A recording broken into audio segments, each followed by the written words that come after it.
साथियों आज हम सभी देखेंगे बैंक खाते में नॉमिनी का बदल गया है नियम। आरबीआई का नया नियम लागू हो चुका है 2025 में।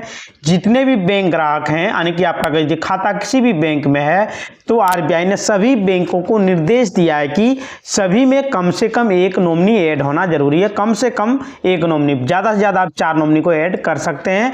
बैंक खाते और लॉकर के नॉमिनी के से जुड़े हुए नियम 1 नवंबर 2025 से ही लागू हो चुका है। आरबीआई के निर्देश में बदल दिया गया है। यह बदलाव बैंकिंग कानून संशोधन अधिनियम 2025 के तहत किए गए हैं, जिनका मुख्य उद्देश्य है बैंकिंग प्रणाली को पारदर्शी और सुरक्षित बनाना। मान लीजिए कोई भी व्यक्ति है, उनका मृत्यु हो जाता है तो नॉमिनी जो वो ऐड करके रखे हुए उनको पैसा दिया जाता है बड़ी आसानी से, बिना कोई झंझट का। बैंकिंग में नॉमिनी के नए नियम, न्यू रूल 2026 में जो लागू किया गया है नॉमिनेशन में, उसके संबंध में मुख्य बदलाव जो किया गया है वह इस प्रकार है। एक से अधिक नॉमिनी आप सभी अपने बैंक खाते में ऐड कर सकते हैं, जोड़ सकते हैं। नया नियम अब खाता धारक अकाउंट होल्डर अपने बचत खाते, फिक्स डिपॉजिट, एफडी, लॉकर और सेफ्टी कस्टडी में रखी हुई वस्तुओं के लिए एक से अधिकतम 4 नॉमिनी को आप सभी ऐड कर सकते हैं।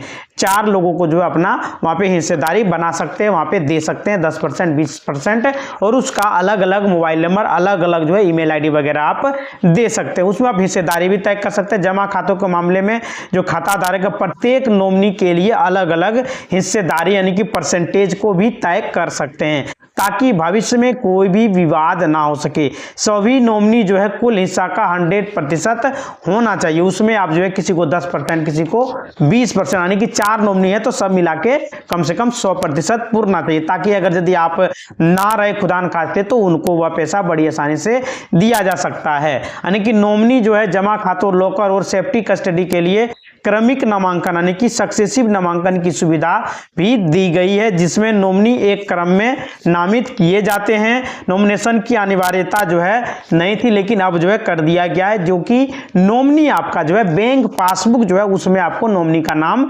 देखने को मिलेगा। आपका अकाउंट है, अगर यदि पासबुक में नॉमिनी नहीं दिख रहा है तो दोबारा आप सभी नया पासबुक जब लीजिएगा तो उसमें आपका नॉमिनी देखने को आपको मिल जाएगा। यानी खाता खोलते समय नॉमिनी बनाना अनिवार्य नहीं है, लेकिन बाद में आपको नॉमिनी अनिवार्य कर दिया गया है। लिखित घोषणा, यदि कोई ग्राहक नॉमिनी नहीं बनाना चाहता है तो बैंक ग्राहक से इस आशय में लिखित घोषणा रिटर्न डिक्लेरेशन लेना होगा बैंक को। यानी कि बैंक जो अधिकारी होगा उनको वो आपसे लेंगे कि हम किसी को नॉमिनी नहीं रखना चाहते, मेरा कोई सदस्य नहीं है। नॉमिनी ना होने के कारण बैंक खाते खोलने के लिए वह मना नहीं कर सकता। आप नॉमिनी नहीं भी दीजिएगा फिर भी आपका खाता रहेगा और उसमें हिस्सेदारी रहेगा। अगर यदि आप वहां पे बता दीजिएगा कि मेरा कोई सदस्य नहीं है, हम नॉमिनी नहीं देना चाहते हैं, फिर भी आपका अकाउंट खोल दिया जाएगा। नॉमिनेशन की जानकारी दस्तावेजों पर डिटेल्स ऑफ डॉक्यूमेंट आपको वहां पे देना होता है। यदि नॉमिनी आप दीजिएगा तो नॉमिनी का नाम, नॉमिनी का डेट ऑफ बर्थ, नॉमिनी का एड्रेस,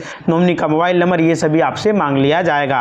पारदर्शिता होगा, बैंक ग्राहक को जानकारी दी जाती है।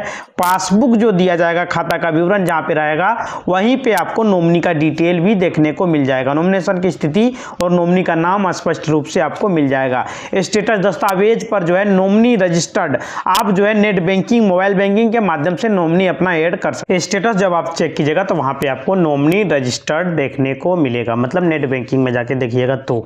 और अब तो आपका बैंक पासबुक में भी देखने को मिलेगा। आरबीआई ने जैसा गाइडलाइन जारी किया है, इसका समय सीमा बैंक को नॉमिनी दर्ज करने और रद्द करने या बदलने का अनुरोध अगर यदि आप सभी बैंक में देते हैं तो वहां पे 3 कार्य दिवस के भीतर बैंक को पूरा करना पड़ेगा और आपका नाम वहां पे नॉमिनी ऐड करके नया पासबुक छाप के देना पड़ेगा। यह स्वीकृति की सूचना, यदि नॉमिनेशन फॉर्म अधूरा या त्रुटिपूर्ण कुछ भी भरा हुआ है तो बैंक को 3 कार्य दिवस के भीतर ग्राहकों को लिखित रूप में सूचित करना पड़ेगा। अगर यदि गलत होता है तो आपको लिखित रूप से बैंक के द्वारा, डाक के द्वारा भी भेजा जा सकता है। नॉमिनी का विवरण आरबीआई ने बैंकों से नॉमिनी की ईमेल आईडी और नॉमिनी का फोन नंबर जैसी अतिरिक्त जानकारी भी दर्ज करने का सुझाव दिया है, ताकि वहां पे दावा निपटाया जा सके, मतलब बाद में उससे बुलाया जा सके।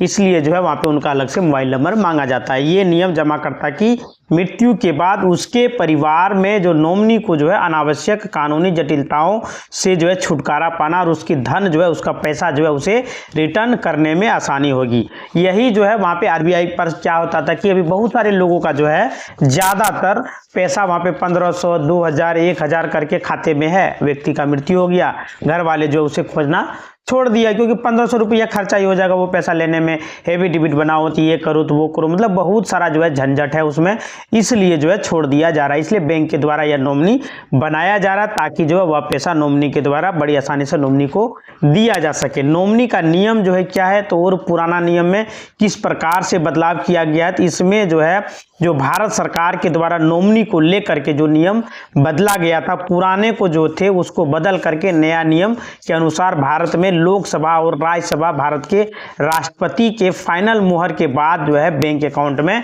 नॉमिनी का जो है पुराना नियम को बदलाव किया गया और नया नियम लाया गया है। मतलब कि अब कोई भी दिक्कत व्यक्ति को नहीं होने वाला है। जो अब जो है अभी जो भी है करंट में जो चल रहा है 2026 में जो लागू हुआ है, पहले जितने भी लोग हैं बैंक अकाउंट था उनमें नॉमिनी ऐड नहीं होते थे, नॉमिनी मैंडेटरी नहीं था। यदि जो बैंक अकाउंट होल्डर थे उनकी मृत्यु हो जाती थी तो जो है वहाँ पे घर वाले पूरा परिवार के सदस्य को आना पड़ता था, कितना बेटा बेटी है, कितना मतलब जो भी है सारा परिवार का सिग्नेचर वगैरह लगता था, कोर्ट से मोहर वगैरह करा के देना पड़ता था, मृत्यु प्रमाण पत्र देना पड़ता था। लेकिन अब जो है ऐसा बिल्कुल भी नहीं होने वाला है। जिसकी मृत्यु हो गई है उसका सिर्फ मृत्यु प्रमाण पत्र दिया, जिसको नॉमिनी बनाया गया है सभी को हिस्सेदारी दिया जाएगा। यानी जो है कोई भी दिक्कत, कोई भी परेशानी अब जो है बैंक ग्राहक को नहीं होने वाला है। आपके परिवार में जिन जिन सदस्यों को आपने नॉमिनी बनाइएगा उनको जो है वह पैसा दे दिया जाएगा जितना आप उसमें शेयर होल्डर को चुनते हैं। पहले समस्या होती थी, वे समस्या अभी तक जो है पुराने नियम में अभी भी है। उसके अनुसार यदि जो है खाते में जो खाता धारक हैं, पहले का खाता जो जिसमें नॉमिनी ऐड नहीं है, उनकी जो अगर यदि डेथ हो जाती है तो वे पैसा जो है क्लेम करने के लिए बैंक जा रहे हैं और वे जो है नॉमिनी भी हैं तो भी जो है बैंक उनको पैसा नहीं देता है। उसमें ऑब्जेक्शन परिवार के जो अन्य सदस्य हैं उसके द्वारा होता है। जैसे कि एक व्यक्ति को नॉमिनी बनाया गया है, परिवार में जो है 2 लोग हैं तो 3 लोग हैं, 4 लोग हैं, तो वे सभी जो है ऑब्जेक्शन कर देते हैं बाद में। इसलिए बैंक द्वारा जो है किसी एक व्यक्ति को जो है वो लाभ नहीं दिया जाता है। इसलिए जो है अब क्या किया जा रहा है कि आप खुद जो है डिसाइड कीजिए कितना नॉमिनी आप रखना चाहते हैं। बैंक सभी को यह निर्देश दिया गया कि आप अपने खाते में नॉमिनी रखिए, क्योंकि आपके मृत्यु होने के बाद आप जिसको नॉमिनी बनाइएगा उसे हम दे देंगे, बस बाद में जो झमेला होगा वो आप समझिए। और उसमें जो है 2-3 लोग जाकर के बैंक में जो है क्लेम कर देता था, तो नॉमिनी जो है पैसा नॉमिनी को नहीं दिया जाता है। अगर नॉमिनी को किसी एक को दिया गया, दूसरा मांगने लगता है तो वहां पे जो है दिक्कत होने लगती है। पुराने जो नियम थे उस नियम में बहुत सारे खाते हैं जिसमें पैसा है, अभी भी वहां पे नॉमिनी जो है ऐड नहीं है, जिस वजह से वह पैसा आरबीआई के अकाउंट में चला जाता है तो बाद में जो है लोगों को दिक्कत होती है। लगभग आरबीआई में जो है एक नया जो आंकड़ा जो दिखाया गया है जिसके अनुसार भारत में 75,000 करोड़ रुपये जो है बैंक में अभी भी ये अस्थायी रूप से पड़ा हुआ है, जो कि लोगों के द्वारा क्लेम नहीं किया गया, वह लोगों का पैसा है तो वहां पे जो है पड़ा हुआ, कोई भी उसका पूछने वाला तक नहीं है। इन सभी चीजों को ध्यान में रखते हुए जो अखबार में जो है आपको दिख रहा होगा उसके अनुसार खबर आई थी कि जो आरबीआई का जो नियम आया है, जो आरबीआई के तहत जो बैंक चलता है वही बैंक सिर्फ चलेगा, बाकी बैंकों को बंद कर दिया जाएगा जो आरबीआई के नियम को नहीं पालन करता है। अकाउंट में नॉमिनी नहीं है तो अकाउंट भी आपका बंद कर दिया जाएगा, अकाउंट में मोबाइल नंबर नहीं है तो उसे भी बंद कर दिया जाएगा। नहीं, आपके अकाउंट में नॉमिनी को मैंडेटरी कर दिया गया है, मोबाइल नंबर मैंडेटरी कर दिया गया है, ई-केवाईसी मैंडेटरी कर दिया गया है। ये सभी आपके अकाउंट में होना बेहद जरूरी है। अगर यदि नहीं रहेगा तो आपका खाता जो है बंद कर दिया जाएगा। यह नियम लागू कर दिया गया है, सभी बैंकों के लिए अनिवार्य कर दिया गया है। इसलिए आप सभी के अकाउंट में अगर यदि नॉमिनी नहीं है तो आप सभी वहां पे नॉमिनी को ऐड करा सकते हैं। बैंक में जाइए, वहां जाके जो है नॉमिनी को ऐड कराइए। कोई भी स्पेलिंग मिस्टेक वगैरह नहीं कीजिएगा। नॉमिनी जो डालिएगा उसमें सही सही नॉमिनी का नाम भरिएगा, उसमें सही सही डेट ऑफ बर्थ डालिएगा। नॉमिनी का अलग से जो है मोबाइल नंबर दीजिएगा, एक ईमेल आईडी भी दीजिएगा ताकि जो है बाद में कोई भी दिक्कत, कोई भी परेशानी ना हो उनको जो है आपका पैसा क्लेम करने में। इसी को ध्यान में रखते हुए आरबीआई ने भारत सरकार से आग्रह किया कि इस कानून को जो है बदल करके नॉमिनी को लेकर नया कानून लाया जाए। तो वही कानून जो है लागू कर दिया गया है बैंकों द्वारा। सभी जो है बैंक को निर्देश दिया गया, बैंकों द्वारा सभी ग्राहकों को निर्देश दिया गया है, सभी को मैसेज भी भेजा जा रहा है कि आप जो है अपने अकाउंट में नॉमिनी को ऐड कीजिए, आपके अकाउंट में नॉमिनी नहीं है। अब हम आपको जो है अखबार की कटिंग आप सभी जो है देख सकते हैं, वहाँ पे जो है सर्च कीजिएगा तो निकल जाएगा गूगल में अखबार का कटिंग। वहाँ भी अखबार में भी दिया गया है कि अपने जो है अकाउंट में नॉमिनी को अवश्य ऐड करें, नहीं तो आपका खाता जो है बंद हो सकता है। और आप जो है 4 नॉमिनी ऐड कर सकते हैं, आपको कोई भी दिक्कत, कोई भी परेशानी नहीं होगा। अगर यदि इससे ज़्यादा चाहिए तो आप बैंक से जाके बात कर सकते हैं। जिससे पहले जो था कि एक ही नॉमिनी आप सभी जो है बना सकते थे, अब आपका खाता अगर यदि एसबीआई में है, पीएनबी में है, कोई प्राइवेट बैंक में जैसे एक्सिस बैंक हो गया, आईडीएफसी बैंक हो गया, तो भी आपको घबराने की आवश्यकता नहीं है। बैंक में जाइए, वहाँ जा करके अपना नॉमिनी ऐड कर सकते हैं। नॉमिनी का एक फॉर्म आपको दिया जाएगा, उससे भर करके नॉमिनी का सिग्नेचर वगैरह भी आप दे सकते हैं, आपका नॉमिनी ऐड कर दिया जाएगा। यानी आपको कोई भी दिक्कत, कोई भी परेशानी नहीं होगा। जो बदलाव किया गया है बैंकों द्वारा वह आरबीआई के गाइडलाइन के हिसाब से ही किया गया है। और जो है आपको इंटरेस्ट रेट में भी जो है देखने को बदलाव मिलेगा। अभी 2026 जो चल रहा है, इस वर्ष जो है पहले की अपेक्षा जो है इंटरेस्ट रेट कुछ बढ़ा है। अब नॉमिनी जो है पहले जैसा आपको पता ही नहीं होगा नॉमिनी हम किसे दिए, लेकिन अब आपको टेंशन नहीं लेना, आपका पासबुक में नॉमिनी छपेगा, क्योंकि आरबीआई ने यह भी कहा है कि पासबुक में नॉमिनी छपना ही पड़ेगा, जरूरी है, मैंडेटरी कर दिया गया। इसलिए आपसे भी जो है पासबुक नया लीजिए, आपको वहाँ पे नॉमिनी देखने को मिल जाएगा। अगर यदि आप वहाँ पे गलती है तो उसे सुधार करवाइए, कोई भी दिक्कत नहीं होगा। इसी तरह का वीडियो देखने के लिए चैनल को लाइक करें, शेयर करें और सब्सक्राइब करें। धन्यवाद दोस्तों।